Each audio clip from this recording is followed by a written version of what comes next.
Namaste. Namaste and welcome to this short yoga practice. Today, we're going to focus our practice around releasing tension, and we're marrying together some techniques from somatics and also from yoga, but together with a sort of mindful movement focus rather than a pure yoga focus. And this practice is designed to be used whenever you need it. So if you wake up in the morning feeling like your body feels a bit cranky and stiff and sore, this sort of practice can be done early in your day to help. And it's also great to release tension towards the end of the day, not perhaps immediately before sleeping, but towards the end of the day, so that as you prepare to go into your slumber routine, that you have released as much of your stiffness and tension to make a comfortable sleep. So let's begin with Kati Chakrasana. We're going to step the feet at a comfortable distance apart, keeping the knees a little bit soft and just allowing your weight to land over the feet. And it helps sometimes to move a little bit from side to side so that you can come to center and really feel that your weight is distributed evenly through the feet. And then here, engaging a little bit through the center of the body and lifting a little in the pelvic floor, standing tall and twisting from side to side. We don't need to go quickly. We're going nice and gently so that we can feel the effect of our practice and notice how our body responds to practice. So here, if you have a little sensitivity in your low back, you might wish to pivot on your toes early. If you don't have that, then you might like to just stay in this upright position with the feet nice and still. And we're keeping the shoulders and arms loose, and if possible, the head turning with the body. So the head doesn't initiate the turn, it just stays on top of the chest as the chest turns. Allow the arms to wrap around the body and tap the body wherever they fall. This also has a therapeutic effect on our energy and helps the shoulders to soften. Whenever you're ready, you can pivot on your toes a little, and you might need to slow your movement down just slightly to be able to accommodate that extra movement. Watching for areas of tension, areas that feel perhaps a little resistant, and remembering never to push through those. Don't strain, don't force, just observe. If you meet resistance, move away from it. Keep your body in that sort of happy place. If you wish to, you can add a little soft bend with your knees, a little bounce and twist, touching the opposite shoulder in front of you and the opposite hip behind, with a little engagement across the center of the body. This practice has the dual function of slightly warming us up, increasing the flow of blood to the muscles, increasing our heart rate slightly, and preparing us for more movement practice by developing some awareness through the body. When you're ready, you can let your bounce go and simply pivot for a moment, and then bring your feet to steadiness and sway slowly back to center. Releasing your movement a little at a time is the somatic part of the practice. So as you come to center, just noticing as you stand tall again, re-establishing your gentle lift towards the crown of the head. If that feels good, if you've managed to release some tension, if you feel that your body is a bit more fluid, as they say, motion is lotion for those joints. So here we're going to do a little movement for the whole of the back and the front of the body. And I'm doing this sideways so you can see better. My feet underneath my hips, there or thereabouts, slightly wide, it won't do you any harm. And first we're going to begin by drawing the elbows towards each other, rounding through the spine, standing and curling in on ourselves, chin to chest, elbows towards the knees or thereabouts, dropping the bottom a little more if you can, scooping the belly in, and then coming the opposite way, nice and slowly, pressing into the feet, nice and firm through the center, but opening the front of the body, taking the arms wide, maybe lifting the chest, maybe drawing the arms slightly behind the body, finding that length down the front of the body. And then the other way, nice and slowly, drawing the elbows towards each other, rounding through the spine, scooping, hunching, chin to chest, elbows to knees. And then the opposite way, uncurling yourself, finding length and space down the front of the body or across the front of the body. Maybe lifting the chin. And then finding that length and space down the back of the body, but scooping the front of the body in, curling in on yourself, finding maybe a little lower crouch if it feels good. And then uncurling, really lovely, slow, steady movements, taking a few breaths to go in each direction, rather than trying to do all of the crouching on your exhale and all of the opening on your inhale.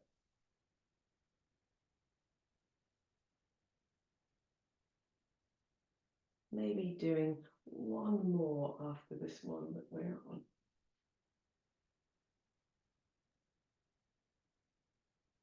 This time, as you draw your body together and crouch and round, maybe smoosh your face up as well. Make a real sort of frowny face.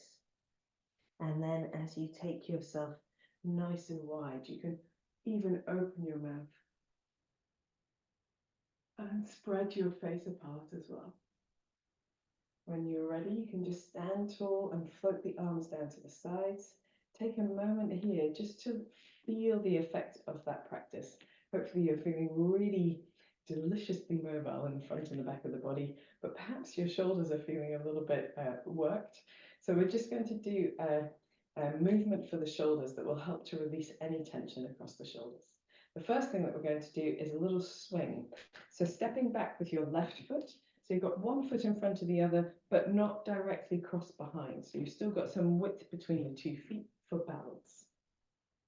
And here we're going to keep our knees nice and soft and buoyant so the body can easily adapt to the movement of the upper body. The lower body can adapt. And then taking your left palm, turning it forwards as if you were bowling a ball, we're just swinging that arm backwards and forwards. And here we're keeping that centered support, but we're not really forcing the tummy muscles inwards and upwards. We're just keeping a little bit of switched on. And the backwards movement of the arm is the important one.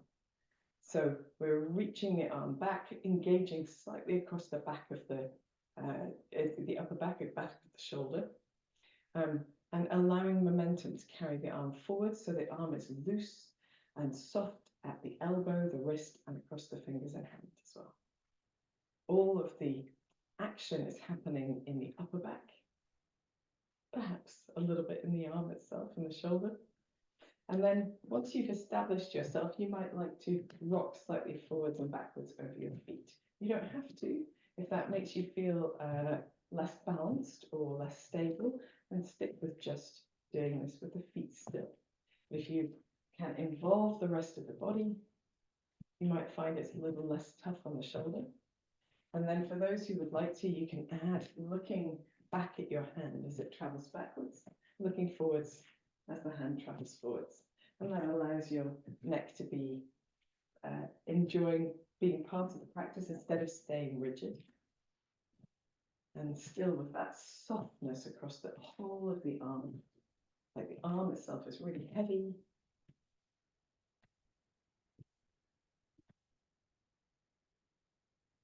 And then we'll do about 5 more of these.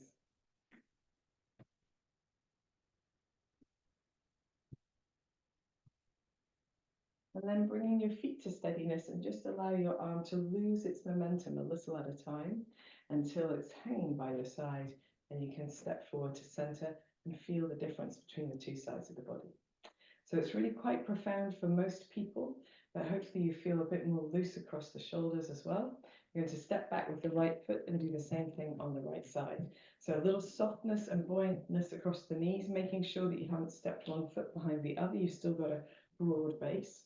And then turning the right palm forward and just beginning with swinging only the arm.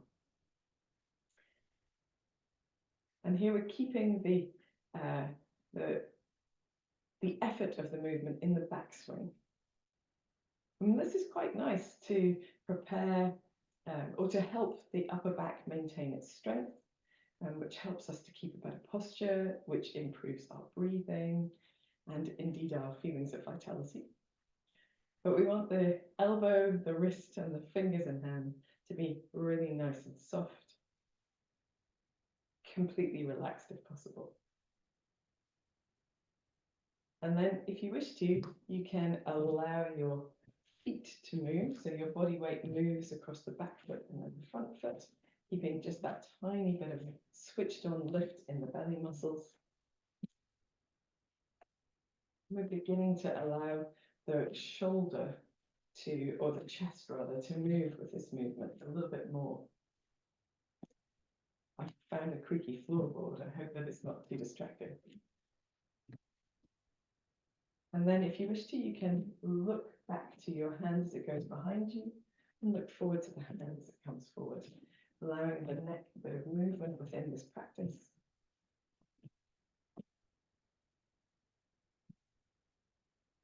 And still keeping that sense of real heavy looseness through the arm. You could do this for longer than we do it today. If you find it really useful, it's a great way to start your day. We'll do 5 more here.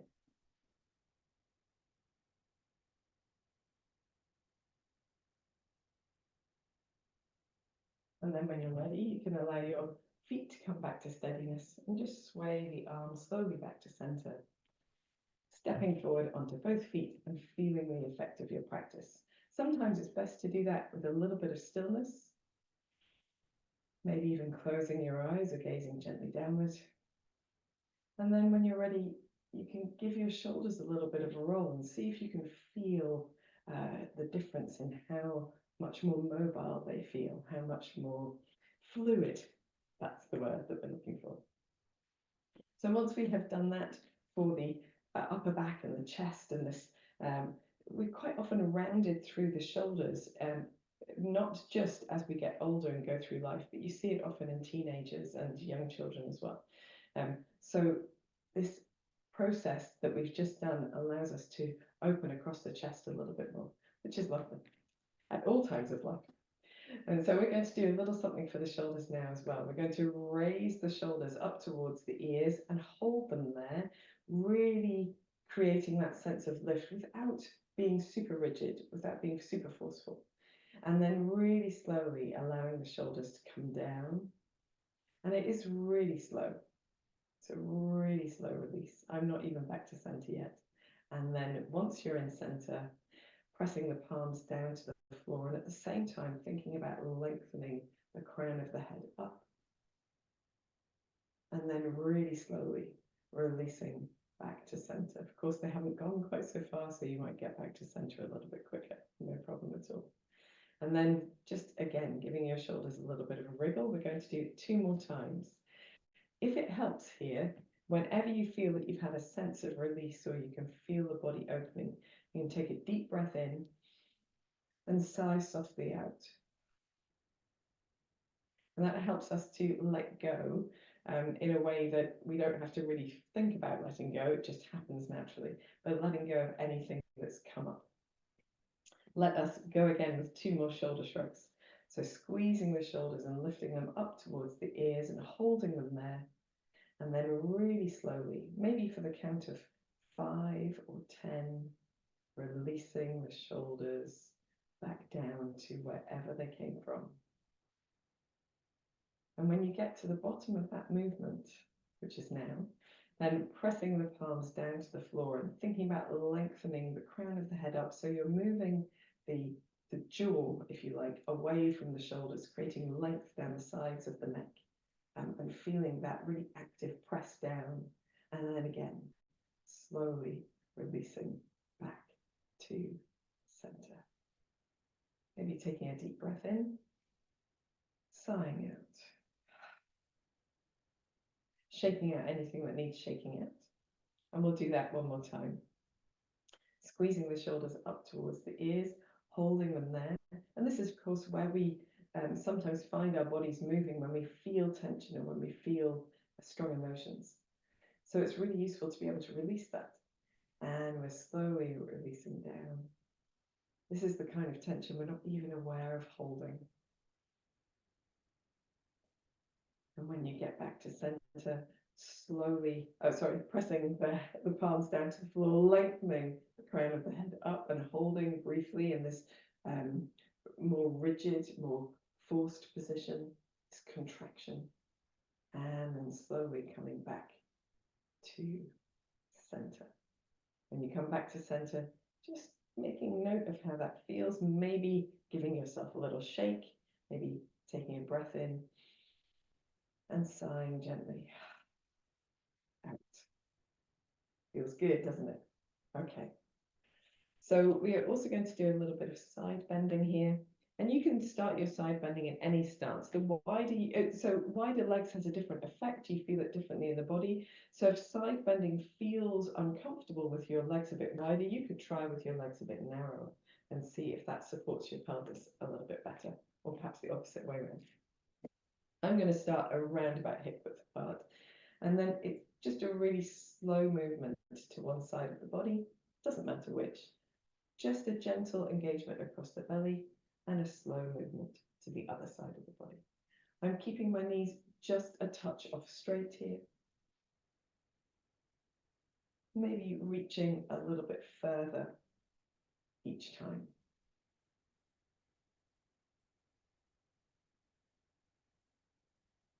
And then if you wish to, you can raise your opposite arm.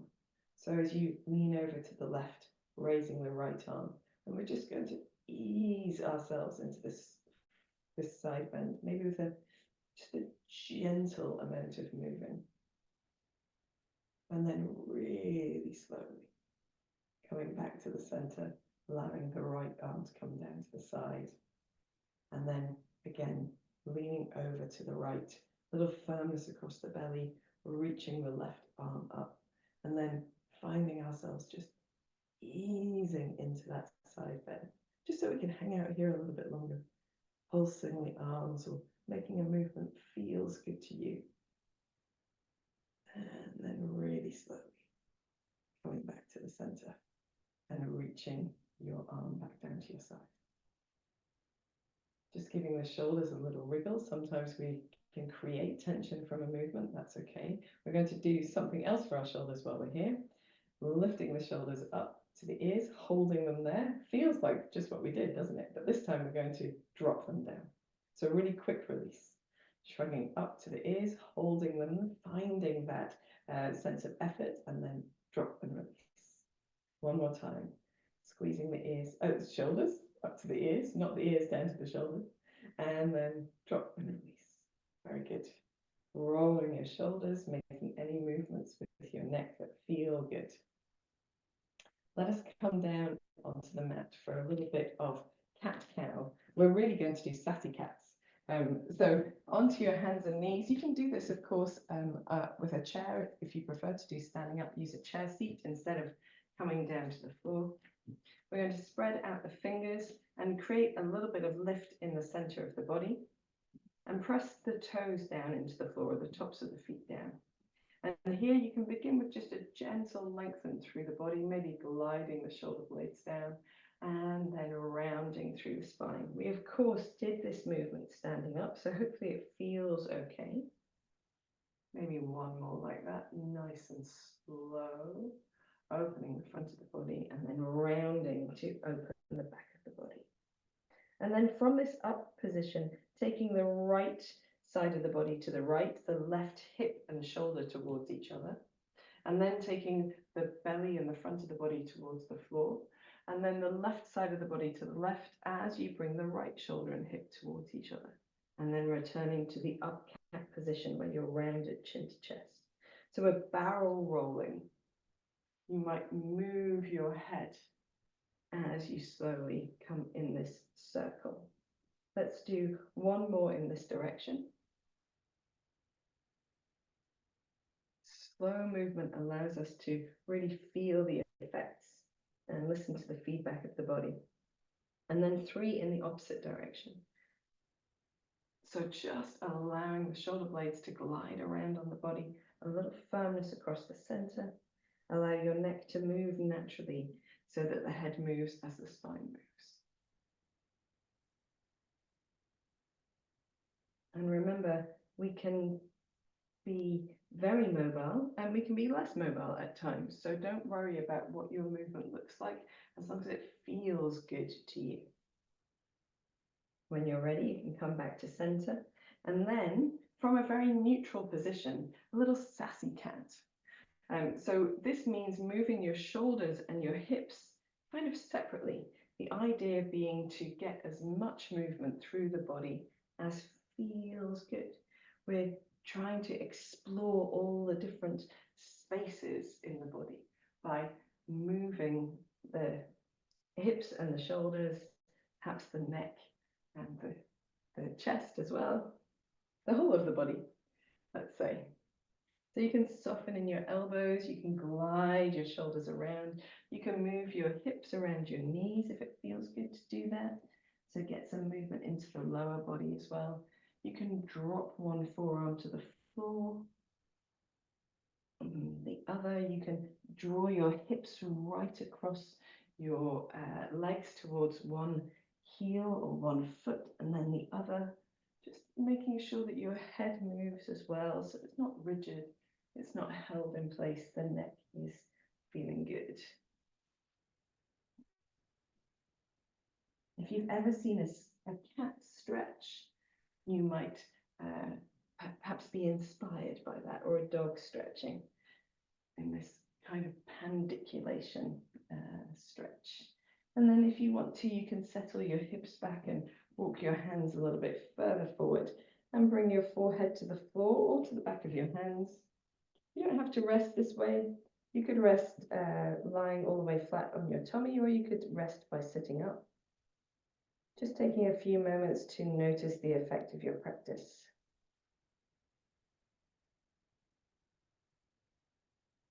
Soften in your center and across your face and your jaw.